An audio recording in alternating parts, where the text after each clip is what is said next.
Good afternoon, everyone, and welcome to our 9th presentation in the Auschwitz Speaker Series, which is being presented by the Midwest Center for Holocaust Education in Union Station, Kansas City, in support of the exhibition Auschwitz, Not Long Ago, Not Far Away.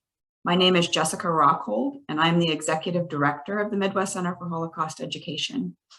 It is my pleasure to introduce my friend and colleague, George Costello, who is the President and CEO of Union Station, Kansas City, to share some thoughts with you. Thank you, Jessica. Really appreciate the opportunity to welcome all of our friends and associates to this very powerful presentation. For those that were on last evening, it's still haunting me today, and this is a continuation. I can't thank the Midwest Center for Holocaust Education more than what you have done for us and for this community. The ability to bring this in-depth, most appropriate information and seminars to our community is making systemic change and is making a difference. And I'm so pleased that you are our partner in this journey of understanding and change. We've been very fortunate that the community has embraced our exhibition, Auschwitz, Not Long Ago, Not Far Away, now approaching almost 205,000 tickets that have been purchased. It's a great accomplishment, but an even greater accomplishment are the reviews and the comments that people are making. And when we see a very diverse group that are coming to see the exhibition, it is so encouraging to know that it's touching the hearts of so many people in our community that we can carry out the mission of the Midwest Center for Holocaust Education and ensure that all those that were either murdered or survived, that we can tell their story and do justice to what they lived through, but most importantly, what no one must ever live through again. So on behalf of our community, our board of directors, and our entire staff, we say welcome to those individuals that have chosen to join us today, to join us on this journey to make this a better community and most importantly, a better world where a Holocaust must never happen again. Thank you, Jessica. Thank you, George. Today we are operating in a webinar format. So if you will notice on the bottom of your Zoom screen, there is a Q&A function. If you have questions as our panelists are speaking today, we invite you to enter your question into that Q&A feature. And we will be joined at the end by MCHE's historian, Dr. Shelley Klein, who will moderate those questions to our panelists. When we began this journey with Union Station and we saw the exhibition Auschwitz, Not Long Ago, Not Far Away, and began to think through the themes that the exhibit was drawing out and how we wanted to supplement that learning with this speaker series. It was very important in the exhibition and to us as a team that we tell an inclusive story about victims of the Holocaust. So what we wanted to highlight was the racial nature of the Nazi intent, and then be able to have important discussions about how and why different victim groups were persecuted.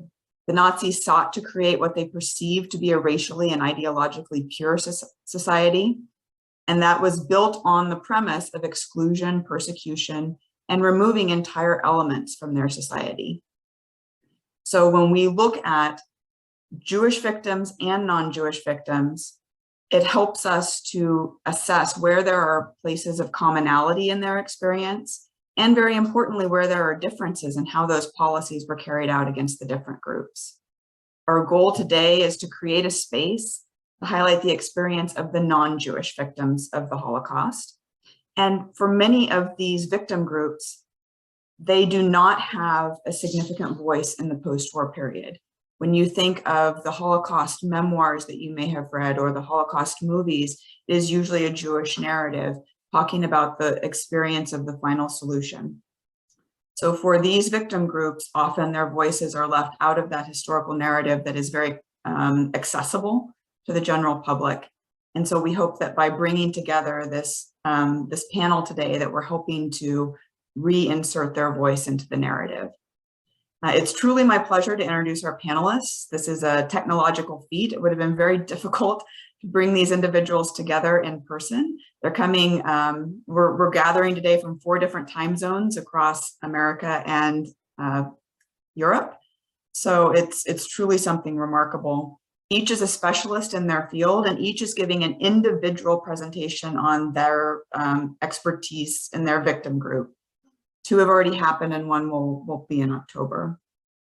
Among our panelists are Dr. Beth Greek-Polelli, who is the Kurt Mayer Chair of Holocaust Studies at Pacific Lutheran University. She is an expert in the experiences of disabled victims of the Holocaust.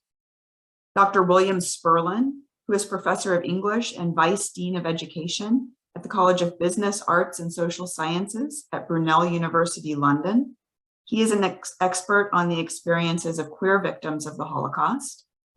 And Dr. Gerhard Baumgartner, who's the Director of Research at the Documentation Archive of the Austrian Resistance in Vienna. He is an expert on the experiences of the Roma victims of the Holocaust. So it's my pleasure to turn it over to Dr. Greek-Polelli, who's going to begin by talking about the disabled victims. Thank you so much. Thank you, Jessica, and thank you to Dr. Shelley Klein as well, and to George Costello. I had a just wonderful experience speaking last night in greater depth about this topic of the mentally ill and physically disabled and their experiences under the Nazi regime. And I'm honored to be part of this panel exploring non-Jewish victims. And I believe when Dr. Klein first reached out to me to speak on this panel, the immediate thought that I had was, when we talk about non-Jewish victims, this definitely relates to what Jessica Rockhold had just mentioned, that the Nazis were attempting to create what they thought of as a racially and ideologically pure society. And so they called this the Volksgemeinschaft, the people's community. And when I look at our panelists and what each one of us plans to address, I think one set of kind of common threads that can be woven together is that each one of our groups of victims are kind of connected to each other, in the sense that when we look to history, we can see that many of these victim groups historically had suffered earlier persecutions, earlier discriminations, that people had already developed a kind of language filled with prejudice and misunderstanding about those particular groups. And of course, the Nazis play on those pre-existing prejudices when they're targeting their victim population. For my talk today, I want to focus specifically on the mentally ill, the physically disabled. And I apologize, I don't have a PowerPoint, so it's just going to be me talking to you about this. But the first thing that, of course, came into my mind when I think about this topic is how the Nazis sought to encourage the Aryan German population to think about the mentally ill and the physically disabled. And in particular, what we find is that every effort was made by the Nazi regime to put into German people's minds the imagery that the mentally ill, the physically disabled, that they are in line with criminals. And again, you could find countless examples of propaganda posters. You could look at radio programming, magazines, movies, all of these types of kind of propaganda media that the Nazis controlled. Much of this was designed to kind of collapse together in people's minds, that if someone were either mentally ill, physically disabled, that this was in line with also being a convicted criminal. And so time and time again, we see propaganda posters that the Nazi regime was putting out. And typically what these posters would show would be the image of a stereotyped criminal, right? Usually kind of hunched over and maybe even in stripes, right? That kind of striped uniform. And then we have the image of someone who was severely disabled. And in between them might be an Aryan, idealized figure who's strong and healthy, but who is weighed down by the burden of having to care for and pay the costs for the support of these so-called criminals, the disabled as well as the convicted felon. The probably best example that I can give you comes from what was reportedly Hitler's most favorite movie regarding this topic of the mentally ill and physically disabled. And originally this was only a 20-minute silent film, and it was simply called Erbkrank, which just means hereditarily ill. And this particular film, Hitler liked it so much that he ordered a script to be written to accompany the imagery. And so then it was, of course, put back out into circulation with the script. And just let me kind of paint the picture for you about what this movie does, because I think it underscores and highlights this idea of the Nazis attempting to criminalize mental illness and physical handicaps, physical disabilities. In this particular film, the images of severely disabled people usually are placed in asylum settings that are filled with large lawns and maybe a pond and very idyllic kind of settings, are then interconnected with images of hardened, convicted criminals, but also they are neat prison cells, or they're sitting across from another prisoner playing a game of chess and so forth. And those images of severely handicapped people and criminals in these idyllic, clean, healthy settings are contrasted in the film with images of healthy Aryans living in squalor and working hard, but surrounded by filth and poverty. And the gist of the script is essentially, how economically wasteful is this, that this hardworking, healthy Aryan has to live in poverty, in squalid conditions, because the money that he earns goes towards taxes that then support so that the disabled and criminals can live supposedly in this lap of luxury. And so this was part of the Nazis' argumentation and presentation of the mentally ill and physically disabled to the general public. It is not stressing to the public that these are individuals who deserve our empathy, who deserve compassion, that they need our protection because they are disabled and they need assistance. This was not at all the Nazi message. Instead, the message was that disabled people, whether they're mentally disabled or physically disabled, are on the level of criminals, and they are burdens that are dragging down the economy, and all of the money that could be spent to improve the lives of the healthy members of the Volksgemeinschaft is being frittered away.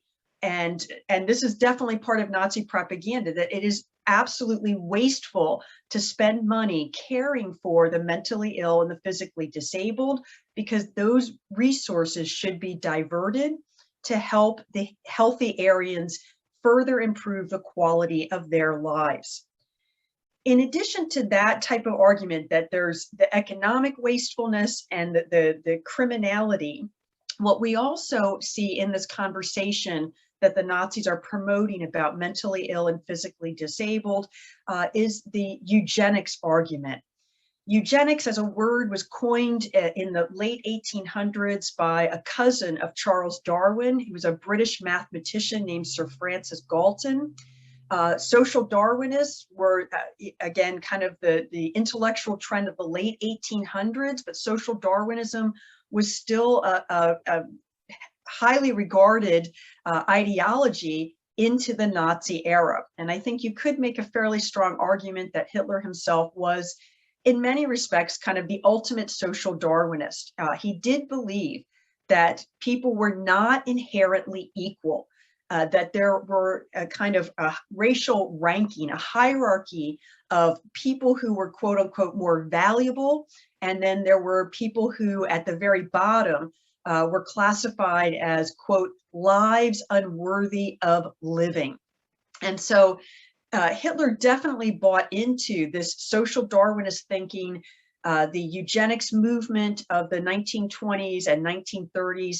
And in fact, there was a very strong core of support among eugenics, so-called race scientists, particularly a group centered in southern Germany around Munich, led by a man named Fritz Lenz. In that particular case, Fritz Lenz lauded the politician Hitler, and he recognized that Hitler truly believed in the principles of race science.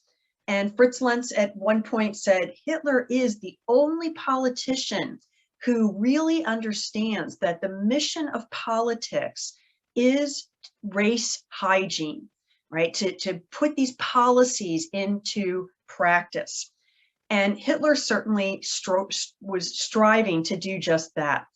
Ultimately, for the eugenicists, for those race scientists, for men such as Hitler and other leading Nazi ideologues, the idea that the German population, the so-called Aryan population of the people's community, needed to be pruned. It needed to be cleaned up or cleansed. And there's a lot of kind of biological imagery and language that's used in those types of conversations. But essentially, Hitler bought into the idea that the eugenics movement had put forward, that there was such a thing called positive eugenics, and then there was also such a thing called negative eugenics.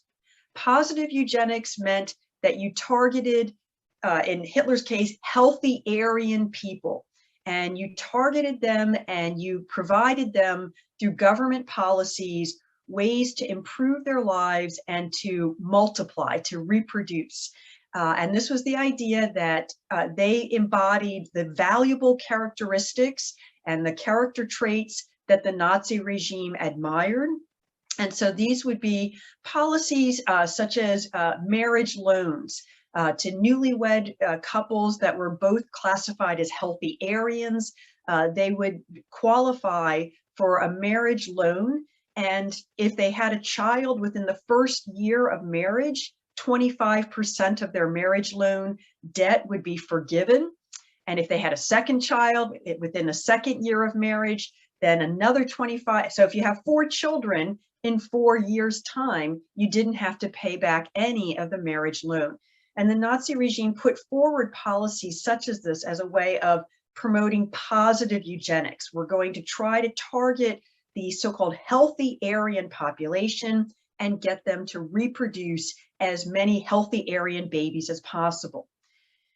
In contrast to that, for negative eugenics, the Nazis target different groups in the population. And these, again, are typically groups of people that historically have been pushed to the margins of society. They are what the Nazis called social outsiders or asocials.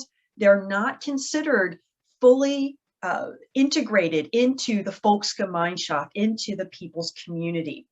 And the Nazis adopt what they call physical regeneration through eradication. And that's a lot of big kind of fancy terminology, but the idea was that they're going to revivify and bring to life the best qualities in the Aryan people by eradicating all of the less desirable traits and qualities that they can find among the population.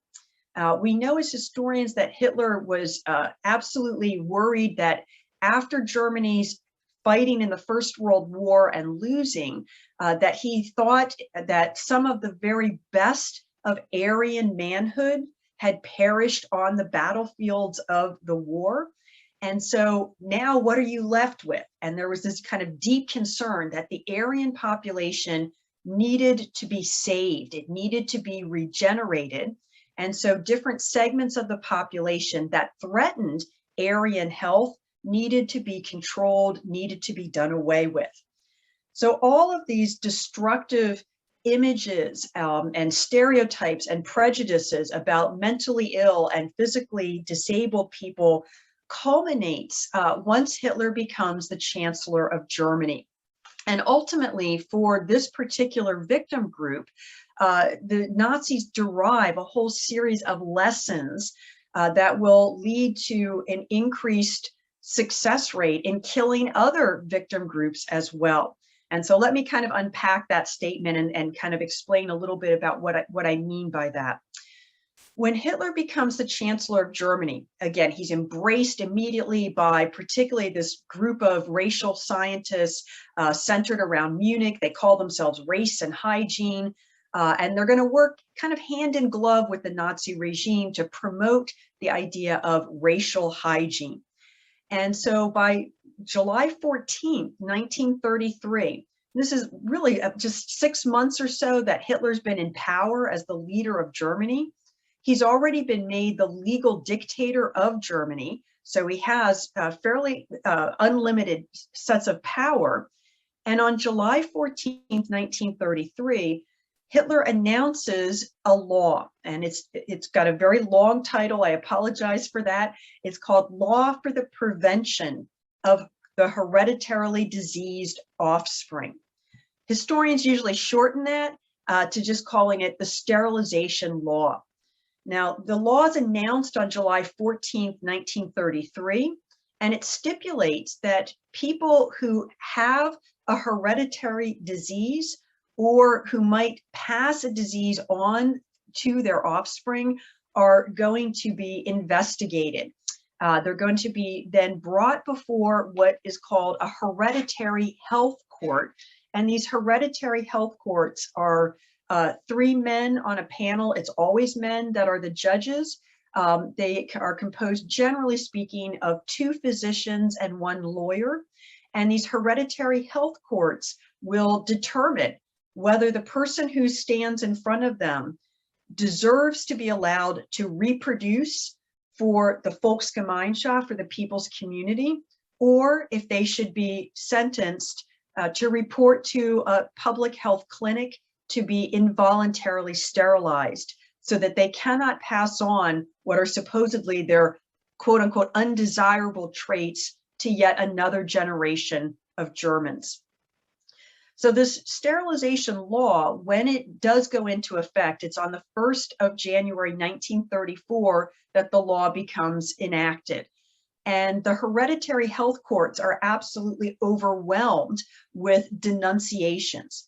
Doctors, social workers, school teachers, welfare agent workers, but average citizens can also denounce. And to give you a scale of this, there's over 259,000 denunciations of people's neighbors. They're, in some cases, their own family members are being reported to the hereditary health court. You better look at this person. I don't think they should be allowed to reproduce. And if you're wondering kind of what some of these so-called hereditary diseases were, I won't give you the entire list, but it's people who've been treated for having schizophrenia, people who've been treated for manic depression, it's people being treated for epilepsy, and then they get into these kind of more nebulous categories where they say if you're a severe alcoholic, you could be sterilized. If you have what they call feeble-mindedness, then you can be sterilized. And of course, these are categories that are not scientifically defined, right? What defines someone as a severe alcoholic? All right, well, ultimately, these individuals are brought before the hereditary health courts, and they are then taken, 90% of the cases that appear before the hereditary health courts result in an order for sterilization. But this is really only the beginning of Nazi eugenic policies.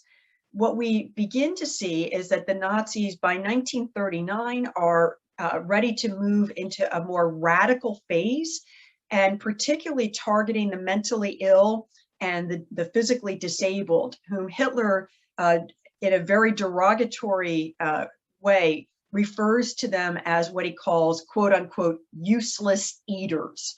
They're eating food, they're taking up space, they're using money that should be diverted for healthy Aryans and their families. And so the Nazis decide that they need to increase the attacks against mentally ill, against the disabled. And this is sparked particularly by Hitler receiving a letter in late summer, early fall of 1939 from a man named Nauer. Nauer says, "My wife just gave birth to a son. He's missing an arm and a leg. He's thought to be blind. He's thought to be severely retarded. Can we please have permission to euthanize the child?"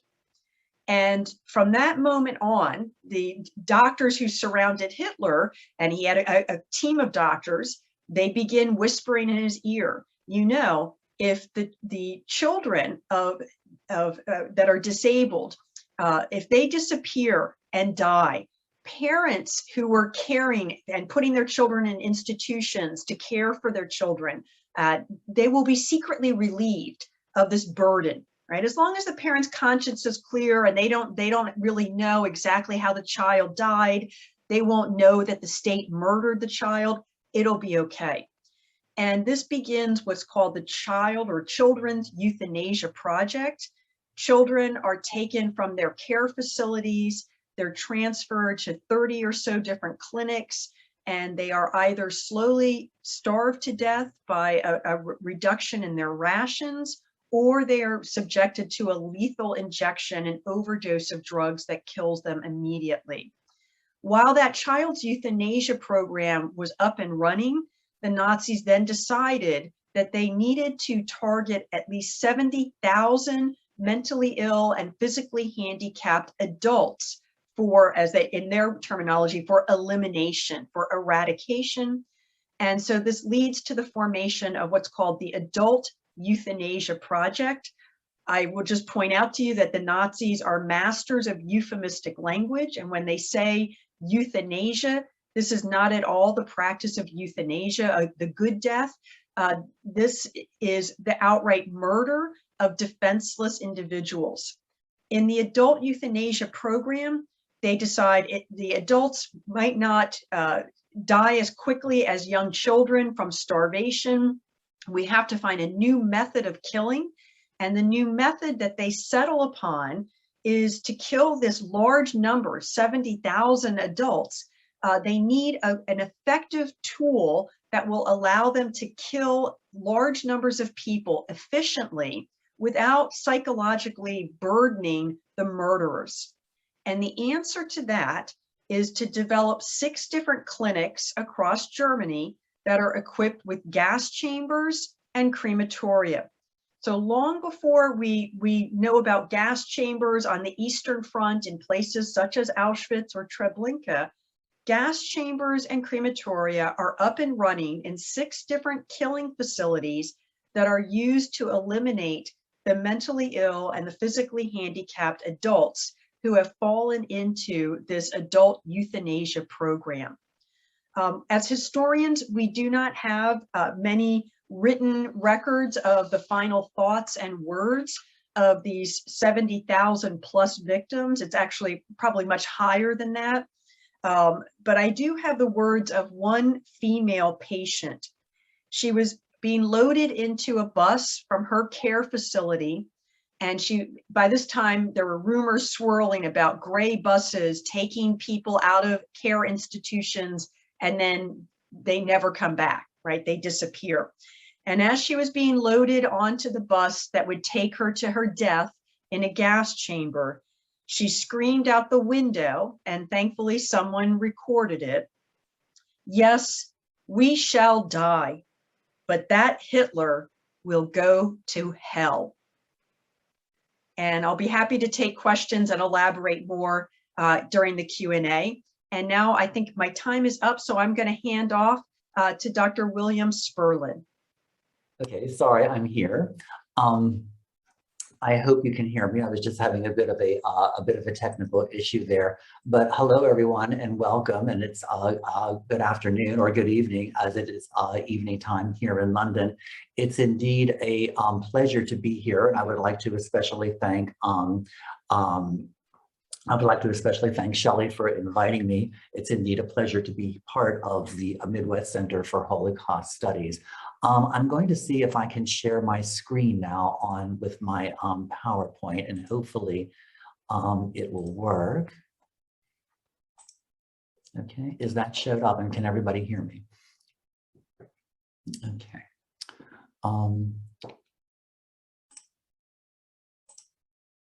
Okay. Now my talk is on queering Holocaust studies and rethinking Nazi homophobia under the politics of sexuality under National Socialism. I was very pleased to hear what both Jessica and Beth had to say before me about the racial politics under Nazism, which I think is quite key in understanding queer victims as well, because these policies did reach beyond racialized victims. So I did think, and also a lot of the propaganda that Beth mentioned around the Nazi propaganda that Beth mentioned certainly applied to gay men and to lesbians, especially the Nazis' concern with the loss of Aryan manhood after World War I, the denunciations, and so on, and the hierarchy of different populations and social groups. I also wanted to say that it's very important that we interrogate the insider and outsider division in National Socialism, which is also carries over into contemporary society. And the insider-outsider distinction is heightened in times of national stress, warfare, economic dislocation, military defeat, and immigration, just to give a few examples, where insiders tend to view so-called outsiders with intensified suspicion and hostility. In Europe, for example, we have what some political leaders refer to as a migrant crisis today, with an influx of migrants not that long ago from Syria and the Middle East, and now from Afghanistan. But the whole term migrant crisis is a bit of a misnomer because of the situations that developed in the home countries of refugees that caused them to leave were really either initiated or had a lot to do with Western involvement. And then to go and to call it a crisis and to blame refugees and so on for threatening economic and political security, job loss, terrorism, and so on is really quite ironic.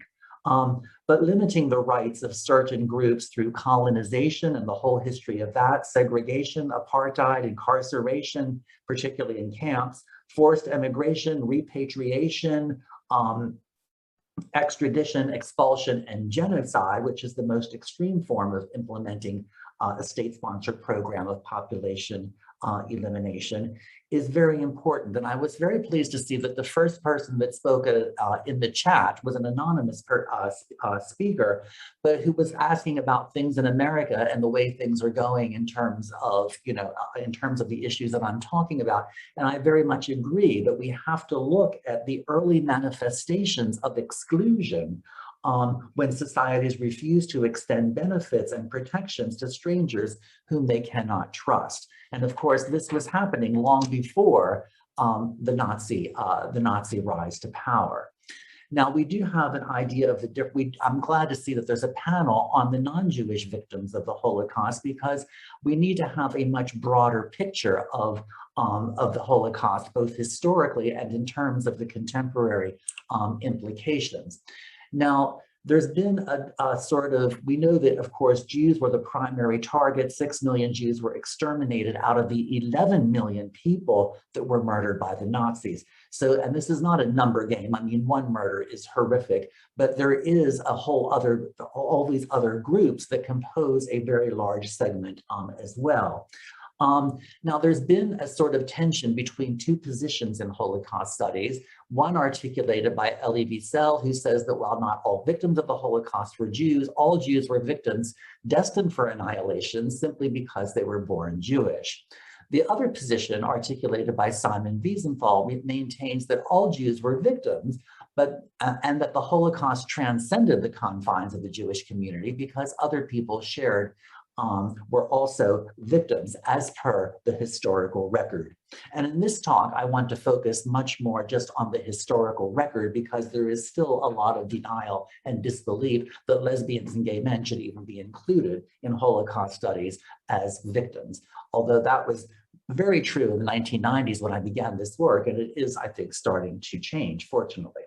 Now, my view, and in my recent, well, not so recent book, it's been out for a while now, Lost Intimacies, where I talk about this, my view is that we must recognize the magnitude of Jewish victims when we talk about gay and lesbian victims, but we also must understand that an understanding of other victims will deepen our understanding of the Holocaust and especially its contemporary significance in terms of what it means today, especially since, you know, so many survivors are now dying out, and we need to continue to engage this issue and rethink the importance and contemporary significance of the meaning of the Holocaust.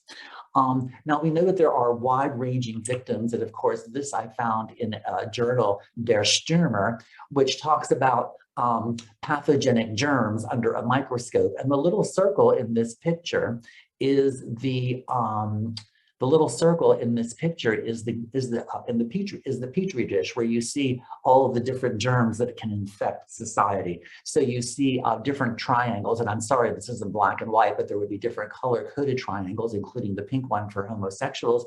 You also see stars of David, hammers and sickles for communism, dollar signs for capitalism, and so on. And these, of course, are the pathogenic germs that must be eliminated because they are infecting society. But it also shows the collusion of medical science and the medical field with Nazi politics.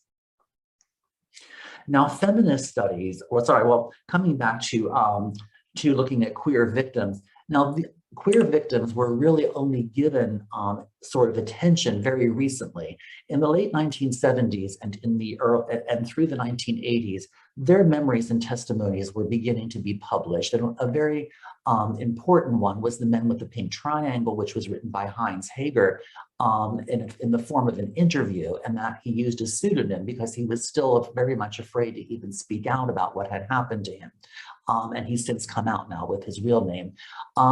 You have Days of Masquerade, which are life stories of lesbians, and lesbians even more than gay men were seen not really as victims of the Holocaust because, you know, they weren't criminalized in the penal code and so on. But Claudia Schottmann in Germany actually interviewed surviving lesbians who were incarcerated in camps. Pierre Ciel is a Frenchman who was interred in concentration camp after the Nazi occupation of France. And these are just a few of these memoirs that were coming out. But the response initially was not very good because many Holocaust scholars thought that sexuality was an inappropriate area for the very serious study of genocide. That bad bedroom behavior, for example, should not be memorialized. That sexuality could be seen as pornographic if we look, or as titillating. Many school teachers, secondary teachers who were teaching the Holocaust in Israel were shocked that many of their secondary students were titillated or thrilled by photos of naked bodies being marched to gas chambers. So it was having sort of the wrong effect. And again, this was reasons for really not including sexuality as part of Holocaust study. But this is very surprising given the changes in sexuality at the very beginning of the 20th century. At the turn of the last century, in the early part of the 20th century, the modernist movement was taking place where people questioned artistic traditions and artistic conventions, but also sexual conventions as well. And Dagmar Herzog has written a very important book, Sexuality in Europe, a 20th Century History, where she notes that sexuality was burdened with enormous significance over the course of the 20th century, given the separation of sexuality from reproduction, which became apparent only through the rising availability of birth control during this period, but also through heightened expectations of pleasure, particularly for women, and a general preoccupation with sexual orientation, sexual rights, and sexual norms. One would assume then that the significance of sexuality as a marker and mode of cultural organization in 20th century European history would certainly belong to the study of the Holocaust, to the extent that sexuality is a political category infused with social meaning. So it's very important to think about sexuality as a mode of cultural organization and not simply as a practice. Now, gender also played a very important precedent in getting us to understand queer victims of the Holocaust. Many feminist scholars have exposed the marginality of the experience of women within narratives of Nazi genocide. Whatever women experienced, for example, separately from men was trivialized or was regarded as superfluous and often lost in memory or testimony. And this is because of a heteromasculinist bias in the early narration of Holocaust history. We know that the oppression of white German women was very different from other women. Oppression of white German women insofar as they were strongly pressured to marry, to become mothers, to become subordinate to their husbands, to become objects to be impregnated as a state duty, was very different from the experiences of Jewish, Roma, Sinti, and Slavic women who underwent sterilization, abortion, and extermination. Likewise, we have to look at when we look at gay men as victims, white German gay men were regarded as those who did not fulfill their manly duties of fathering children, of raising a family and contributing to the master race, to the master Aryan race. They were regarded by the Nazis as population zeros. Gay men of other races, their homosexuality was seen simply as evidence of their inferior race. So their racial identity would trump their sexual identity. I mean, the racial identity was the primary factor, but if they were also gay or lesbian, that was just seen as further evidence of their decadence, which then fed into Nazi population politics, to eugenics, as Beth was mentioning, and so on. Now, I just wanted then to start off by looking at the actual Nazi record, because I believe, and what I found from the historical record, is that there is a thread that is quite systematic that addresses homophobia and the oppression of queer people. So it's just not something that happened over here, that there was a little bit of Nazi homophobia. No, it needs to be intertwined with Nazi racial and population politics, Nazi eugenics, and so on, because they do intersect. Now, these are the points, and it's important to look at the historical record, to expose it and to theorize it. Here, I'll just be more exposing it, but next month I'm giving a lecture at the center, and I'll get into more detail about it then. What we do know from the historical record is that the Nazis began soon after they took power, a campaign for a clean Reich between 1933 and 1944. And in February, just a month after taking power, they began the banning of pornography, raids and closings of gay bars, the looting and destruction of Magnus Hirschfeld's Sexual Sciences Institute. So right away, they began with this.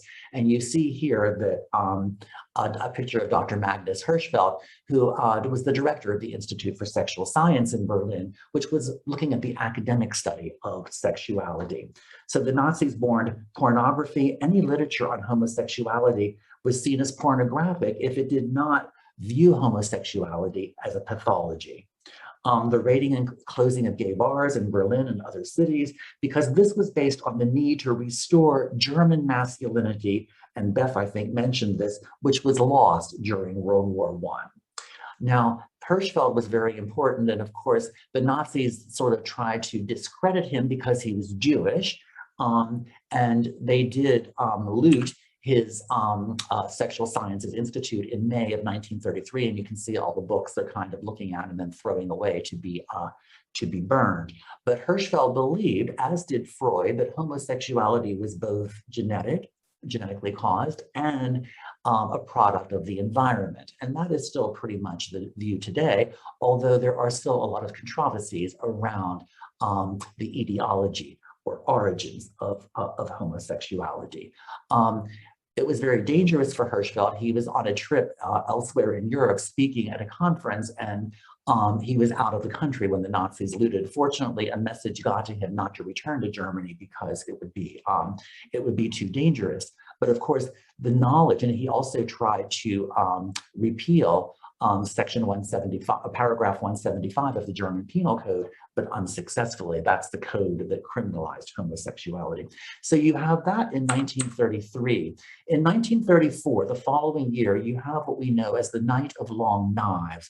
And this was the murder of Ernst Röhm, who was the leader of the stormtroopers, the Sturmabteilung, or the SA. Now, the reason for his murder, he was homosexual, but the reason for his murder was also because of political power struggles within the Nazi ranks. But the Nazis used his murder as to sort of further spread homophobia as a form of propaganda to justify the persecution of homosexuality on the grounds of disloyalty to the state. And of course, that's how they framed his murder, that he was disloyal, he was worried about his own pleasure, he was worried about his own success and rise to power, and the fact that he was homosexual made him disloyal to the state. And of course, this became part of a wider propaganda issue later on in terms of the fate of gay men. It was also during this time that there was a growing intolerance of homosexuality in the Nazi ranks. And later in the early 1940s, Hitler issued a declaration that homosexuals in the SA or SS would be subject to execution. Now, there's a lot of interesting work on the relationship between homosexuality and fascism, and many gay men were supposedly very attracted to the hyper-masculinity that was performed by Nazi stormtroopers and others, the leather boots and the marching and, and all of that. But I'll talk about that in another context, but I think it's I'm a bit wary of making any connections between homosexuality and fascism for that reason. I mean, gay men had to endure enough oppression and enough misinformation rather than to be linked with fascist impulses or an attraction to fascism, or to say that some leaders in the SS and SA were repressed or latent homosexuals and so on, although that could very well be the case. So coming back then, we have the Campaign for the Clean Reich, 1933, we have the Night of the Long Knives, 1934, and then in 1935, the very next year, you have a revision of paragraph 175 of the Reich Penal Code. And this is the original Reich Penal Code that came about in 1871, 2 years after homosexuality was coined as a term in 1869. And of course, Foucault talks about the shift of homosexuality from just an act to an identity. And 2 years later, we have the Reich Penal Code, which defines an unnatural sex act committed between persons of the male sex or by humans with animals. So that was pretty much the law of the land. But the Nazis, I hate to give them credit for anything, but they realized, they knew that there was much more to homosexuality than just the actual physical act of having sex. And of course, the only way to indict people under this law was to catch them in the act of anal intercourse or other forms of sexuality, which was difficult to do. So in 1935, the Nazis revised Section 175 and called it Section 175A. And you can see there's a change of terminology here, which is very subtle, from a sex act to the committing of a sex offense. This widens the parameters of sexuality and also makes it easier to arrest and convict people. So they changed the terminology to sex offense, which with another male, or allowing oneself to be used by another male for a sex offense.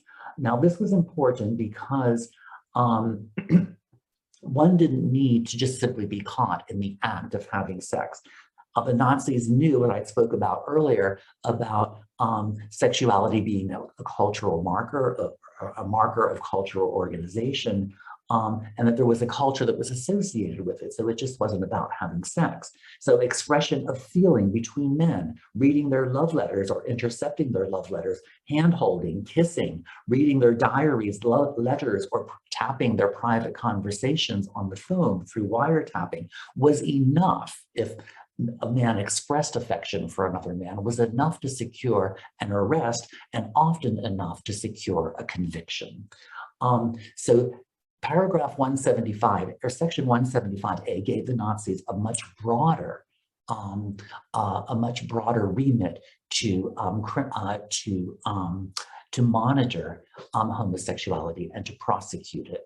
And these are other examples of criminal offenses as well. So you have in 1933 the Campaign for a Clean Reich, the Night of the Long Knives. 1935 you have paragraph 175, and then in 1936, a year later, you have the establishment of a new office, the Reich Office for Combating Homosexuality and Abortion. Now, right there, there's a clue, because why are homosexuality and abortion both linked? Why are they in the same Reich office? And of course, this was the concern about the population rate, the birth rate, actually, in Nazi Germany. Between 1900 and 1935, there was a population decrease in Germany by 50%. Now, World War I played a huge role in this, but the Nazis were very concerned about the lowered birth rate. And they felt that abortion, contraception, and homosexuality practiced by white Aryan Germans would have negative effects on the birth rate. And of course, they kept records then. This office kept records, very stringent records on homosexuals and their partners. And they also worked very closely with the Gestapo. We know that around 43,000 men were sentenced for crimes under paragraph 175A from 1936, when this office was founded, until the outbreak of World War II in 1939. I also listed the cloister trials in 1937. Now, this wasn't only about homosexuality. The Nazis did not like Catholics very much because of their views on abortion and premarital and extramarital sex, which the Nazis felt limited the pleasure and procreative activities of white Germans. But of course, the Nazis thought that that monasteries and Catholic schools were bastions of sodomy and pedophilia. So there was another form of persecution happening there. Now, looking at what we know about the actual persecutions and internments in camps, the punishments and the persecutions, I mean, between 1933 and 1945, which is the entire Nazi period, we know that about 100,000 men, gay men, were prosecuted for homosexuality. I shouldn't say gay men, because some men were simply denounced as a political tool for being gay. So 100,000 men were prosecuted. About half of that number, between 46,000 and 50,000, were convicted and, between 46,000 to 50,000 were given prison terms. And then of that 46 to 50,000, between 5 and 15,000 were convicted and sent on to concentration camps. And that number is usually estimated in the middle at about 10,000. The death rate was about 60% in the concentration camps. Gay men had the lowest status in the camps. They were often given the most difficult labor. This was often regarded as, death through exhaustion. There's a film about this called Paragraph 175. If you're interested, it gets into that because they were given the most difficult labor. Buchenwald had the highest concentration of gay male prisoners. They had to work in the gravel pits and rock quarries. They were often subject to medical experimentation. They were guinea pigs for the typhus vaccine because typhus was happening at the front, and they were actually injected with typhus and suffered very painful deaths. They were also, their sexuality, which was tried to be changed through having sex with prostitutes to prove themselves cured. They were often given shock therapy, lobotomy, and hormone transplants, which often resulted in infections. They were often subject also to involuntary castration without anesthetic. And some were subjected to execution, though not systematically as other groups, particularly Jewish people. They were subjected to firing squads and gas chambers as well. But there are inconsistencies in their persecutions, and sometimes the camp records were not as well kept as they were for Jewish prisoners. And finally, before I stop, I just wanted to say a few things about lesbian victims. because as you will note, paragraph 175 does not mention sex between women. This does not mean that lesbians were not persecuted at all. They also had the destruction of their bars and clubs from the Weimar period. That's the period before the Nazi period. And during the Weimar period, there was this focus on the new woman. And there was this wonderful and vibrant lesbian subculture, particularly in Berlin. And you can see that that there's this booklet, Berlin's Lesbian Women, with a foreword by Magnus Hirschfeld. There's Marlene Dietrich, who was part of that culture in the lower right, and so on. So there was, but at the same time, young girls were expected to follow the Nazi ideals of rein bleiben und reif werden, which means to remain pure and to mature. German women were expected to marry or to give birth and to be subordinate to men. The true woman, in one Nazi conduct book for women says that the true woman suffers if she's not married, as she lacks a child and her calling to motherhood. Signs of overt masculinity in women and independence were seen as not conforming to gender roles, and these were seen as signs of a degenerate or foreign race. Many lesbians were labeled as asocial, and this was a very different category from gay men. They did not live up to the Nazi ideals of proper citizenship, and they were put in the same group with prostitutes, criminals, vagrants, and those who had sex with inferior races and resistant women. Lesbians were part of this group of resistant women. And this entire group of asocials were marked by the black triangle and not by the pink one. So because lesbians didn't wear the pink triangle, this has led to the notion that lesbians were not seriously persecuted under the Nazi regime. Some lesbians refused sexual advances by Nazi military officers for whom they may have worked and were put in concentration camps for not performing their national duty. And there is one particular, and this is part of the lesbian subculture that existed in Berlin prior. And I just wanted to end with Anneliese or W, or Johnny as she was known in her day, who was interviewed by Claudia Schoppmann and died in 1995. And she mentioned the sort of culture that was happening at the time.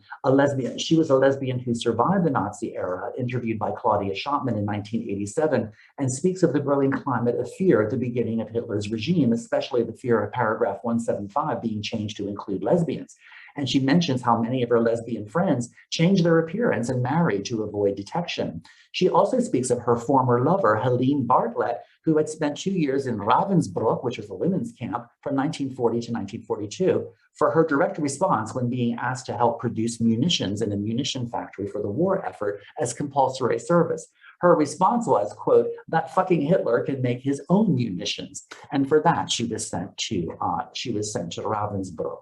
So we need to look at the intersection of race, gender, sexuality, population politics, and eugenics to understand the Nazi persecutions of gay men and lesbians. We cannot look at homophobia alone, in other words. It needs to be better enfolded, I think, into Holocaust research and Holocaust education. And I'm sorry if I went a little over. I forgot to look at my phone, but I'll now hand over. I'll thank you all very much, and I'll now unshare and hand it over to Gerhard. Thank you very much for the Midwest Center for having me again in this program. I'm trying now to share, I'm trying now to share my PowerPoint that I've prepared for this evening. So I will talk about the persecution of Roma and Sinti. I hope you can see is that, okay. Of Roma and Sinti during the Holocaust. Fortunately, both prior speakers have already mentioned and explained a lot of things that I wanted to focus on. I will just try to underline that the theme that binds all these different groups of victims, non-Jewish victims together is, to my mind, this pseudoscience of eugenics. And I want to stress, I think both of my previous speakers have done this already, but I want to point out that the underlying idea is basically that social behavior is genetically transmitted. And I think this is where eugenics becomes really important for the Nazis, and where the Roma also come in, because they think that just like the Jews or like homosexuals and other groups, the Roma, the so-called gypsies, they have a kind of damaged gene pool which determines their more or less hereditary criminality, that tendency to become criminals. And this is what basically motivates their persecution. The Roma and Sinti are the only other group which are subjected to the Nuremberg laws in 1935. And they are being persecuted very much like the Jews from 1935 and 1936, starting in 1935 and 1936. The man who is organizing all this is somebody called Dr. Robert Ritter. He starts out as, he's a medical doctor who starts to work for the SS, and he starts to draw up so-called files on the Roma population. He will sort of collect altogether about 20,000 files on about 20,000 persons, trying to determine whether they are Roma or Sinti, whether they are gypsies or not. You see, the problem is that the so-called gypsy population of Europe since the late 1800s was not a migrating population anymore. I would say that nearly 90% of them were actually living a sedentary life, sometimes, especially in Eastern Europe, in special Roma settlements. In Western Europe, if they were traveling, they were seasonal travelers, going to markets, country fairs, etc., stuff like that. But basically, they all had a fixed place where they lived. So it was very difficult for the Nazis to establish whom to regard as a so-called gypsy and whom not, and to subject to these Nuremberg laws. And this is what Robert Ritter is offering here. And this is what they try to do by comparing colors of eyes, color of hair, so by these physical features, which doesn't get them anywhere very much. And they very soon start to go into church archives and family files to determine who is a descendant of a so-called known gypsy. Now, who is a known gypsy? And this is an important criteria here. A known gypsy is somebody who is either registered to be living in a gypsy quarter or a gypsy settlement, or whom the police has in the previous decades defined as a gypsy. And that's basically it. If you're unlucky enough to be called a gypsy by the police in the 1920s and 30s all over Europe, you will probably be deported and killed by the Nazis after 1939, 1940. So just like with the case of the homosexuals, there is a special institute that is founded, the Research Institute for Racial Hygiene, in 1936. Robert Ritter and Eva Justin then start to collect these data. People are subjected to forced sterilizations. They are not allowed to marry with so-called Aryans anymore.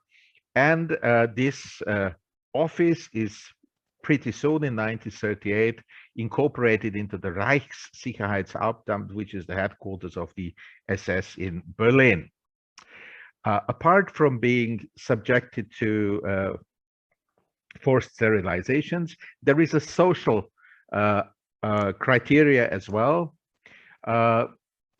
Roma and Sinti are subjected to internment and forced labor, starting in about 1939.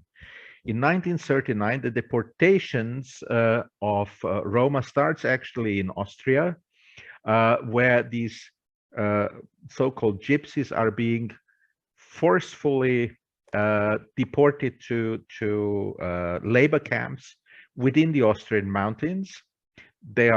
Nobody is allowed to travel anymore. So even the few families that had been migrating seasonally have to stay where they are at a certain date, which is called the so-called Festsetzungserlass. And sooner or later, starting from 1940, they are being collected into camps, which is called collection camps or Sammellager. So the cities in Germany actually start to push the so-called Roma out of the city centers. They establish separate living quarters for whom they consider to be gypsies at the outskirts of towns. Here you have one of these squalid camps in Düsseldorf. The reasons for this are usually political. One example for it is the Olympic Games in 1936 in Berlin. And before these Olympic Games are a showcase for a global showcase actually for the Nazi regime. So they eliminate all the Roma and Sinti from the city, and they force them to resettle from their flats and houses into a camp with wagons, as you can see here, which is Camp Marzahn in 1936. And the families resettled here will not be able to leave this camp actually ever after, only till they are actually deported to Auschwitz in 1943. I've already mentioned this forced labor here. There is an interesting photograph from Austria where you can see how these people are being sort of used for building roads, building, damming rivers, and construction work mainly. And then in 1939, deportations to the big concentration camps start as well. Now, there is a very strange kind of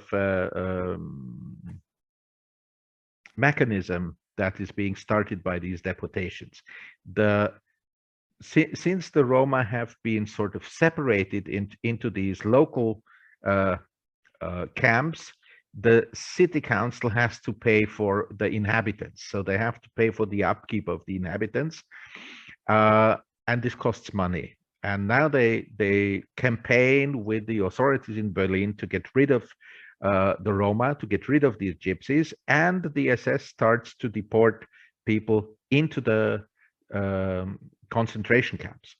So thousands actually of Roma and Sinti are being deported to concentration camps in Ravensbrück and Buchenwald, where the SS needs actually workers. Why? The SS has a kind of deal with the Third Reich. And the deal basically is, you let us do what we think is right with Jews and gypsies and the like, and it doesn't cost you anything, because we will have big firms and enterprises open workshops within the camps, and the people will be forced to work in there, and the whole thing will pay for itself. So the people who are being deported are actually those people who have been wage earners in the camps. And as for example, you can see here Roma in Dachau. This is one of the rare photographs of Roma women in Ravensbrück. The only people who had still earning money, who'd been earning money in these camps, are now in 39 being deported into the concentration camps. So the cities have now to pay even more than before the deportations. So there is a kind of vicious circle now that the communities complain, some people are being deported. Because these are the people who have still been earning money, the communities now have to pay even more. So they complain more, so another group of people is being deported.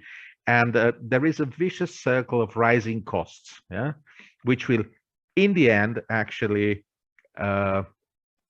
result in the decision to deport as many Roma and Sinti as possible into Poland, to get rid of them and get them out of Germany or the territory of the German Reich. So the first of these big deportations, attempted deportations, is in 1940, when 2,500 German Sinti are being deported to Poland, and where in Austria a special big camp in preparation of future deportations being established in a place called Lackenbach, which is pretty close to the actual Hungarian border. We have here a photograph of these first deportations in 1940 from a city in Germany, Asperg. There is a very good photo documentation on this deportation. And we have here a picture probably of the deported at the site of the later concentration camp in Belzec. This deportation project doesn't really work because there is no infrastructure in Poland. Even the German forces don't know what to do with the deported Roma, so they first of all they tried to get them to build their own camp. This doesn't work. Then they disperse the population. Many of them managed to return to Germany. So this is a disaster, actually. The next deportation is much better planned. I've already talked about this vicious circle of rising costs of social services. The next deportation now is from this collection camp here in Austria, from Lackenbach. And in 1941, 5,000 Roma from this camp are being deported to Poland. They are being deported into a Jewish ghetto in Łódź, Ghetto Lidzmanstadt, where there are already 110,000 Jews living in the ghetto.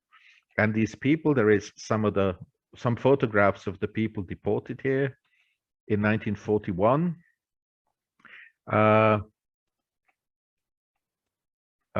This is a photo of the ghetto in Lidzmanstadt. These 5,000 people, they are being packed into 5 buildings that you can see here. These buildings are still standing, and today they are being turned into a memorial site by the city of Łódź, or Lodz as it's sometimes called. 5,000 people in 5 houses means about 40 people per room. Now we have to know, as I've tried to explain to you, those people who were grown-ups and able to work had already been deported to different concentration camps. So the people deported here to Lidzmanstadt are mainly children. So 60% of the 5,000 people here are children under the age of 12. The rest is elderly people, basically. A typhoid fever breaks out pretty soon in 1941 here. 630 of the inmates die within weeks. They are being buried in a mass grave in the Jewish cemetery in Łódź. And then when the Nazi commander of this little camp also catches typhoid fever and dies, the city administration decides to kill them all, and they are being deported 100 kilometers further to one of the big extermination camps, Chelmno, Kulmhof, where all of them are being killed. So within months of the deportation, so in the early 1942, all 5,007 victims of this deportation have already perished. This is there are some photographs of these buildings, as I said. And then the next big step, of course, is the deportation of gypsies, of Roma and Sinti, to the gypsy camp in Auschwitz-Birkenau, which is based on a decree by Himmler from the 16th December of 1942. And the deportations start actually in the spring of 1943. Mengele also takes over as a camp surgeon in Auschwitz at the same time, and he will do a lot of his experiments with so-called Roma children. The death rate in the camp is fantastically high. It's disastrous. So altogether, there is 22,300 people deported from the territory of the German Reich, so Austria and Germany, and partly from the Czech lands, into the Auschwitz, the gypsy camp at Auschwitz. By the summer of 1944, over 70% of these people have already perished. In May 1944, there is a kind of revolt. I'm just mentioning this because it has become a rather important topic in the last 15 years for Roma youth in Europe. It has become a kind of identification point, as the French would say, lieu de mémoire, a part of an identity marker that the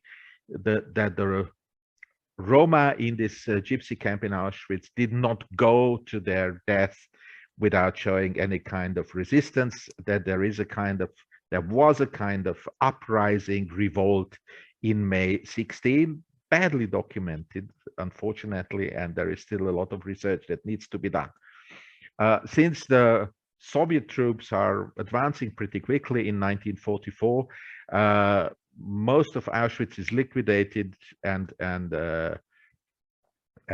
also the gypsy camp is liquidated. That means that on August 2nd, 1944, about 3,200 people who are still able to work are being selected from the remaining population of the camp, and over 3,000 Roma and Sinti are being gassed in one night. And this is why every year on the 2nd of August, there is a big commemoration event by European Roma organizations at Auschwitz-Birkenau. There is a photograph, and I think that's important to show to you, which has been sort of reprinted pretty often as gypsy camp Auschwitz-Birkenau. Unfortunately, this is an erroneous description of the photograph. We know today that these are Hungarian Jews. There is actually only one photograph which has been sort of certified by research that it does come from the gypsy camp. It is this one here. It shows the inside of the barracks. You can see these bunk beds on the two sides, and at the far end you can see a chimney, and what you see on the ground is also a kind of chimney. So in order to understand the picture, you have to imagine that where we are standing, or from our point of view, that is where the big oven would be, which is sort of being heated, and then the smoke goes through this kind of chimney on the ground and then up the chimney at the end.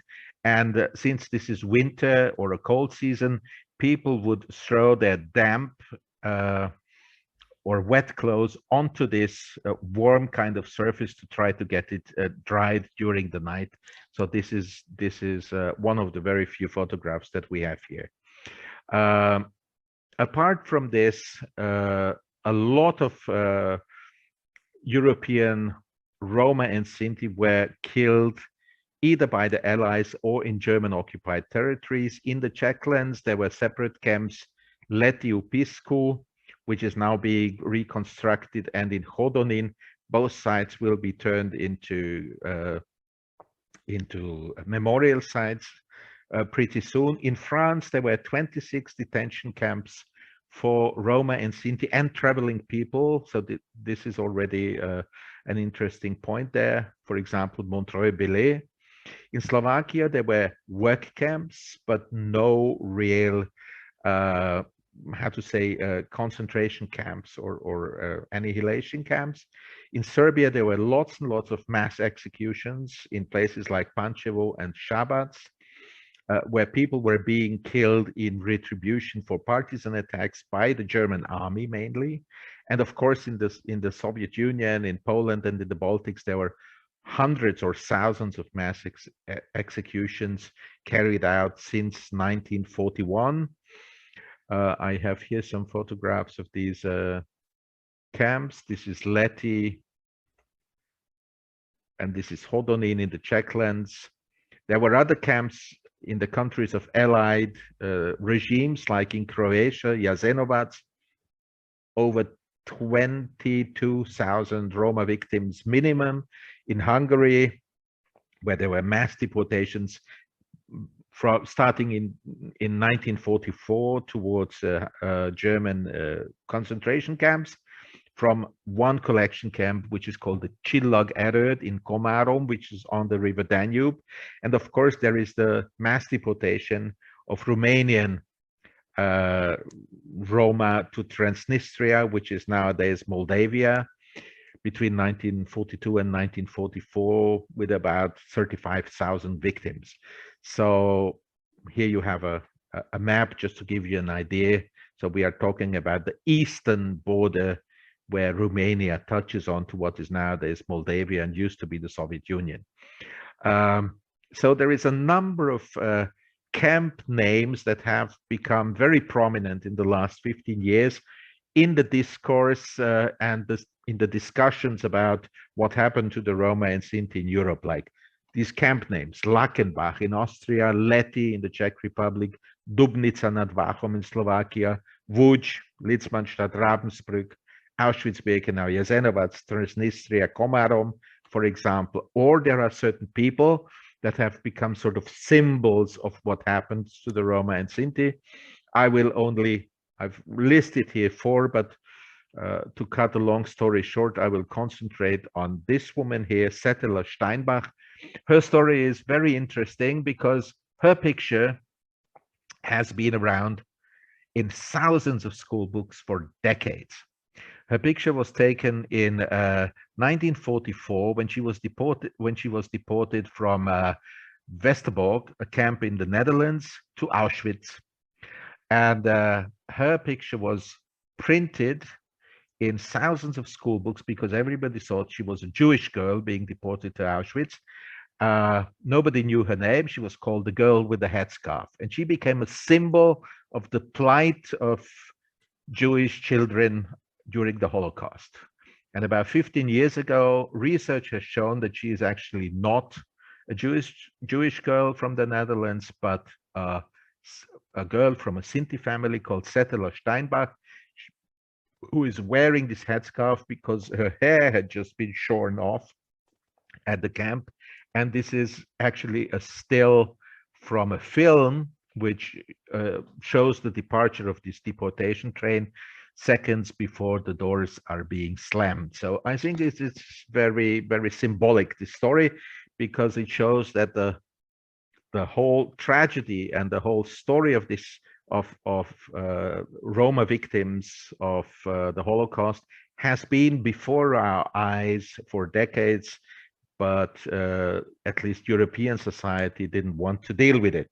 And I want to finish off with just give you a major point of difference with victims of the Jewish Holocaust. After 1945, there was no recognition for decades of the persecution of Roma victims. Under the Nazis, there were no compensation payments and no property restitution. And of course, today, what dominates actually the discourse about Roma genocide or Roma Holocaust and its comparison with Jewish Holocaust or Shoah is actually a kind of discussion which very often, unfortunately, results in a kind of competition between victim groups. So a typical sort of topic is the persecution of Roma and Sinti part of the Holocaust, or is Holocaust only for Jews? And do we have to talk about Roma genocide and not about Roma Holocaust? So this is a very heated discussion that is going on at least in Europe at the moment. The second question is here about victims. So we have this number of 500,000 victims of Roma genocide or Roma Holocaust, which has been around for nearly 50 years. This figure was, when it was first printed in 1979, an educated guess. Yeah? And it was an educated guess by an activist called Tilman Zülch, who in an interview later has actually said why and how he came up with this figure. He said, okay, we had this figure of 6 million Jews. So we thought, okay, 500,000, that sounded about right. And so we called it just 500,000. Yeah? 6 million Jews, 500,000 Roma, 500,000 Roma. We have to say that research so far has not been able to document 500,000 victims. Historically documented victims of Roma genocide is somewhere around 250,000. So this is a little bit more than documented victims of euthanasia, which is sort of growing steadily as well. So this educated guess might not be very far off. We have to take into account that we have still very little documentation on what went on in the Balkans and what went on in the territories of occupied Soviet Russia. So there is a lot of question marks there. And we might sort of maybe not reach the 500,000, but I think it will well grow over 300,000 in the next years. The second big discussion here is, already my colleague has already mentioned it, this discussion about intentionalists and functionalists. So did the Nazis really want to kill all the Roma, or did they just kill them because sort of they didn't know what to do with them? So was there a sort of a reason for it, or was it mainly ideological? So was there a political reason for it, or was it mainly ideological? I think you probably have heard of this discussion. I think the differences here between the treatment of the Jewish population and the Roma population is not so dissimilar. You can always find cases where Jews have been not killed immediately. So right in the beginning, in the 1930s at least, many Jews are first expelled from the territories of the Third Reich. This drive to kill every Jew that you can get hold of starts later. So I think that most of the Nazis started off actually as functionalists. They wanted to get rid of the Jews in the German Reich, not necessarily to kill them all on sight. The same actually is true about the Roma. They wanted to get rid of them. They wanted to push them out of the country. Later on, they were actually very much trying to kill them or stop them from procreating. And I will add this, there is a very interesting turn there towards 1944. There was a big crisis for the Nazis, and I will end with this. The Nazis all of a sudden discovered that the Roma, the so-called gypsies, actually came from India. And coming from northern India, they were actually Aryans. So now this caused a very big problem, because if they were Aryans, why was their gene pool apparently so bad? What had damaged their gene pool? And they came up with this very interesting explanation, saying that if they are Aryans, their gene pool originally must have been very good, but during their wanderings, through Persia and the Ottoman Empire and Eastern Europe, their gene pool got damaged. Too many intermarriages, etc. Interbreeding, very bad. So the praxis of persecution changed completely. After 1935, the people who were actually persecuted were the so-called pure gypsies or the half gypsies. Now the Nazis turned the whole argument around in 1944 and said, oh, the pure gypsies are actually the very good gypsies because they are pure Aryans. And it is the half gypsies who are actually the bad ones. And they appointed, actually only on paper, mostly, for each of their counties, the so-called Gaue, a so-called gypsy speaker who was to select the pure gypsies from the half gypsies. This worked mainly on paper. It had no effect, as we can prove today, on the deportations. So we have actually a number of documents where the local authorities were discussing this change of policy, And what they came up with was the solution. They said, you know what, we will deport everybody to the concentration camps. And if they want to bring back some of them, let them bring them back. Yeah? It's their decision, not ours. We will not deal with this new stupidity from Berlin. And so it had no effect on the deportations at all. And one last sentence is, all these discussions that I have mentioned here have become very important in the last 15 to 20 years for European Roma identity formation processes among young Roma. There is a big group of young, educated, college-educated, university-educated Roma now in Europe. Many of them are organized in big organizations. There's a big student organization that organizes a very interesting summer school, summer university every year in Krakow. It's called Ternipe.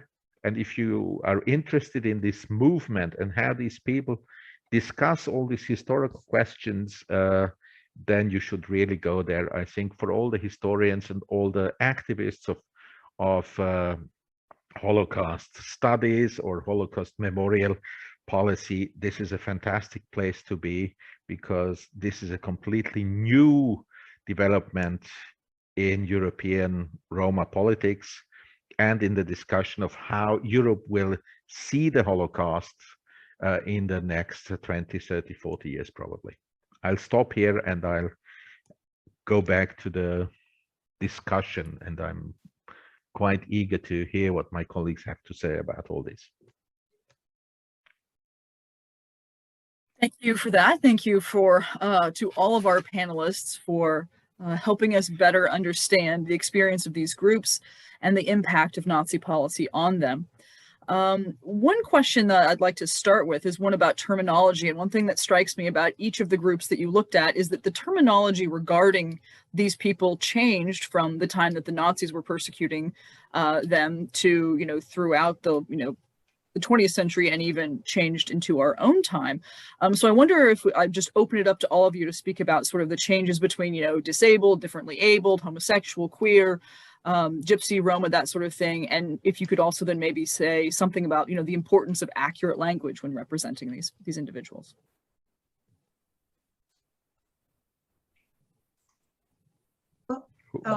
Beth, you start. Okay. Thank you, Gerhard. That's very generous of you. I would say that that's really a very interesting insight to make about how, again, language has morphed over time. And my hope would be particularly regarding the mentally ill and physically disabled, that we never go back to the earlier terminology and the harsh types of language that was used. And hopefully that's indicative of a greater understanding of what mental illness could potentially be, what people who have physical challenges might be facing, and how we can accommodate them. And so in that sense, I would say that hopefully that sea change in the use of terminology represents something positive, and that a society that moves towards caring. I think William mentioned in his presentation, the idea that a society cares for and protects marginalized people as a measure of that civilization strength. And so hopefully that change in language also means that there'll be some real changes in attitudes and policies that follow. Mm-hmm. I think for mine, I do use homosexual, gay, lesbian, queer, somewhat, it may seem somewhat interchangeably, but the Nazis would use the term homosexual, and I've tried to use that term when I'm, speaking about them and their use of the term to talk about a particular group. But of course, the term has a clinical and medical ring that is, sort of has evolved now to the use of gay, although there are references to it in America, in Britain, and even in Germany and France, other terms. And even the German term Schwule, a little bit, you know, is a very close cousin, perhaps, of queer. But I think now that there's a more positive spin on queer, it's not the pejorative term that it once was, but it's a term of celebration, of difference. And also I like to use it as a verb to subvert dominant understandings of homosexuality, which many forerunners, such as Magnus Hirschfeld, were doing. So it's a bit of a negotiation. I mean, we need to be very precise with language, but we also have to consider linguistic change, and especially the sort of the social meanings of these terms as they evolve over time. Yes, I think one thing all these topics have in common is that, or all these groups have in common, is actually that they were first and foremost being categorized as asocials by the Nazis. Yeah? So many of the Roma were actually listed as in the concentration camp in Dachau, by example, with the two letters AZ, yeah? Antisoziale and Zigeuner. Yeah. So that is, we have to sort of clarify this very often. So the Nazis themselves were not so clear about these categories that they were employing for some time, and it took them some time to clarify their methods, as I've been trying to point out. The one thing is that actually, in the historical context, we do use the expression Zigeuner, but if we write, we put it in quotation marks. If in a lecture we say the so-called gypsies, yeah, because that's what they were called by the Nazis. That is the terminology of the time, but basically we refer to as Roma and Sinti. This is one thing. The other thing that we should be sort of very careful with is, or we should call attention to, is that many of the expressions that the Nazis sort of established are still being used today. I'll give you a very good example, which is not very well known, which is the term crime prevention. It was actually invented by the Nazis. And they were not talking about securing your windows and doors. Yeah? But the idea has actually this, it's a logical sort of product of this discourse of eugenics. Their idea was that if you are convinced that somebody, because of his damaged gene pool, is going to become a criminal anyway, yeah, why wait till he has committed a crime? Yeah, it's better to lock him up beforehand. Yeah, and this is what they mean by crime prevention, and this is why they deport women and children and everybody. Yeah? And the same with the Jews. There is nothing you can do. Yeah. According to their ideology, because their gene pool is so damaged, they will destroy the German race. Yeah? And this is what crime prevention actually meant. And the police is still using this term all over the world, without any kind of sensitivity to where it comes from. And I'm sometimes I am under the impression that they are not far away from the original meaning, yeah, of it. I think it's, again, the issue of language is one that's important and ever changing, and I think it's good for people to hear the sort of like history of that as well. Dr. Baumgartner, you mentioned this a little bit, but I'll open this up to the others as well. What happened to survivors of your victims group after the war? Did they tell their stories? Did they get reparations? Did they just sort of give us a long view into the rest of their lives afterwards? First of all, for many decades, we were under the impression that the surviving Roma and Sinti did not talk about their experiences, yeah? Which is not true. Yeah? Quite on the contrary, many of them actually left written records, yeah, and they gave testimony, but nobody wanted to hear it and nobody wanted to know about it. So that when actually the whole discussion started very late, actually, yeah. So the first real book of a survivor, which sort of created a little bit of stir, was by the end of the 1970s and then the middle 80s. Yeah, and one was called "We Live in Hiding," and the idea was always that the Roma didn't want to talk about it. Yeah? And they didn't want to get the majority to know what happened to them, or they didn't want to talk with their children. But it's actually not true. There is a colleague of mine in Germany, probably the most accomplished scholar of this topic at the time, Carola Finks, and she has been heading a project of which I've been part, where we have collected early Roma testimonies from all the European countries, and that's 27, yeah, from 1944 and 1945, yeah, of people who were writing or giving interviews about what happened to them. Yeah? So the testimonies, they were always there, but nobody wanted to hear it. It's true. There was no recognition for the Roma victims for many, many years. Yeah? So it started very late. There is probably a lag of more than 20 years in recognition. In Austria, I can say that they were actually recognized and put on an equal status as survivors with the rest of other victim groups in 1984. So that's 40 years after the event, yeah? Where they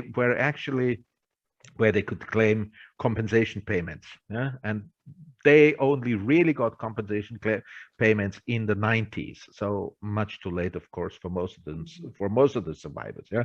So this is a real tragedy, but better late than never, yeah?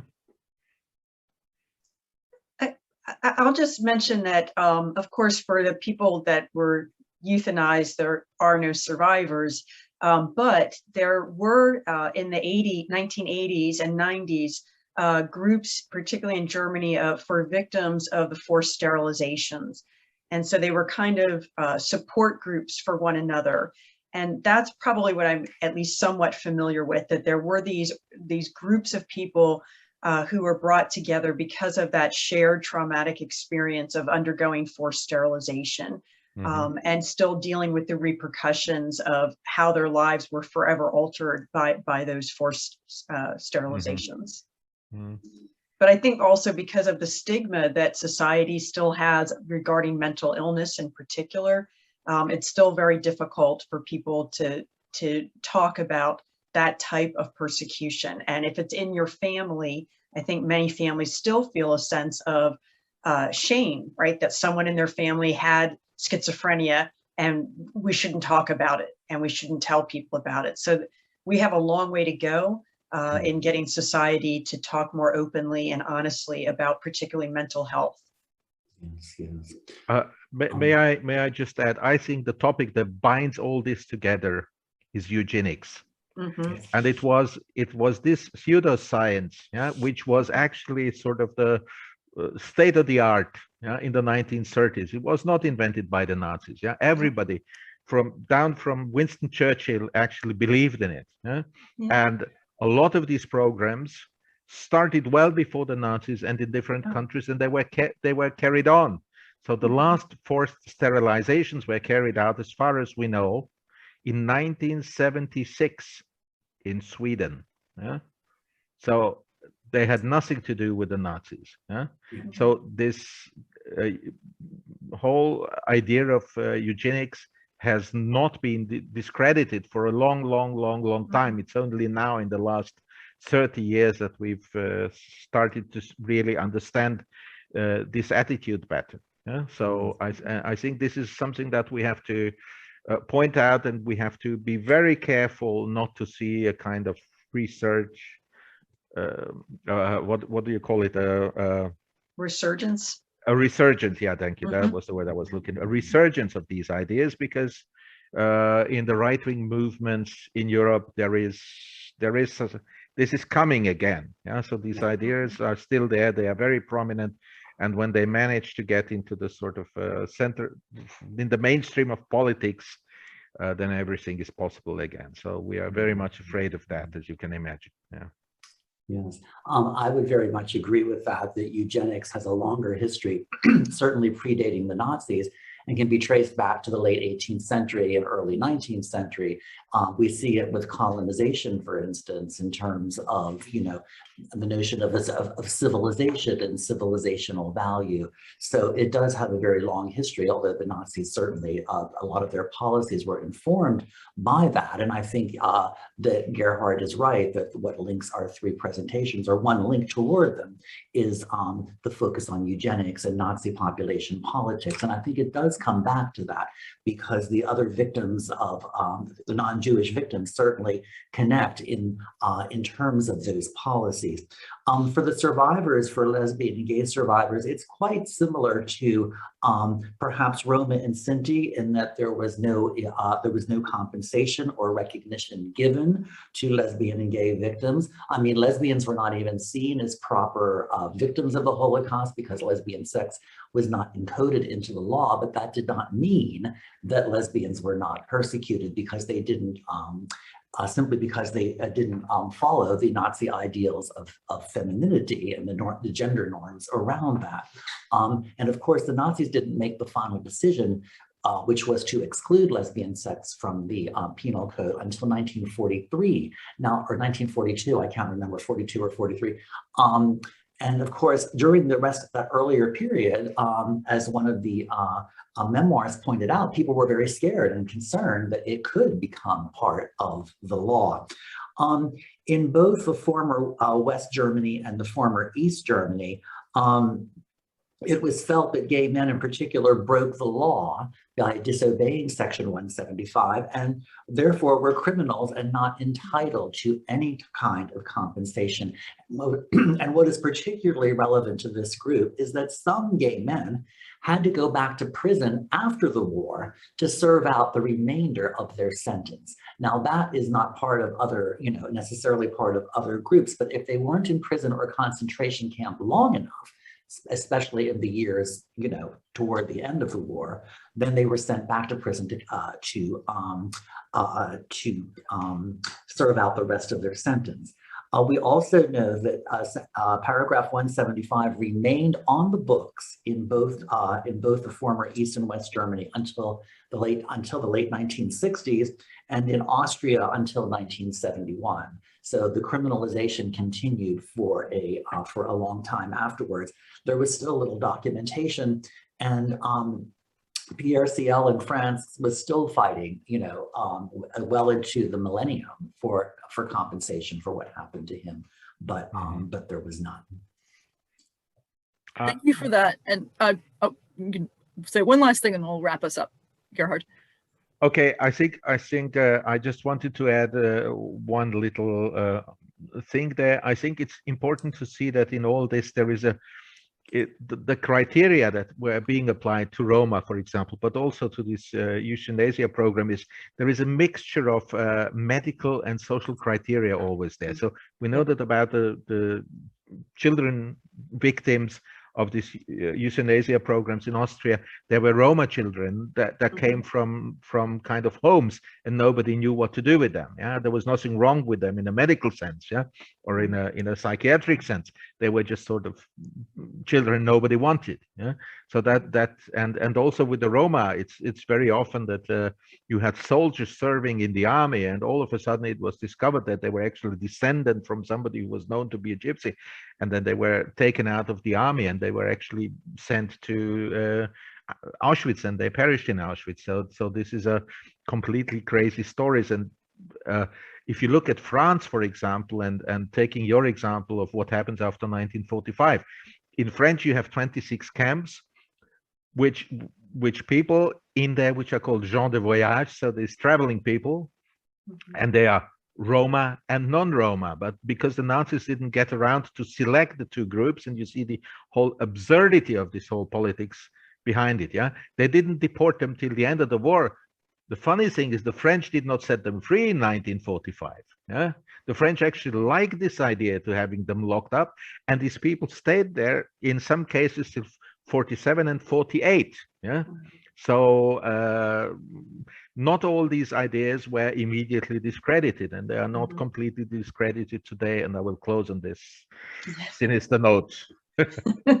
But thank you for that. And again, there's so many complexities to these groups, and I'm glad that you've all offered the insights that you have. It's been very interesting, and I think everyone has learned a lot from it. So thank you to each of you for giving your time again across the world in different time zones. I know it's quite late for those of you abroad. So thank you so much for that. Please join us again September 23rd in person down at Union Station. I'll be talking about Belzunce to Auschwitz. And then next month, please come back to our Zoom to hear Dr. William Sperlin talk about queering Holocaust studies. So we can hear more about what you got a taste of today. I'm really looking forward to that. So thank you to everyone for joining us this afternoon. Have a good afternoon. Thank you. Thanks for having us. Bye-bye. Thank you. Bye-bye. Bye-bye. Thank you. Bye.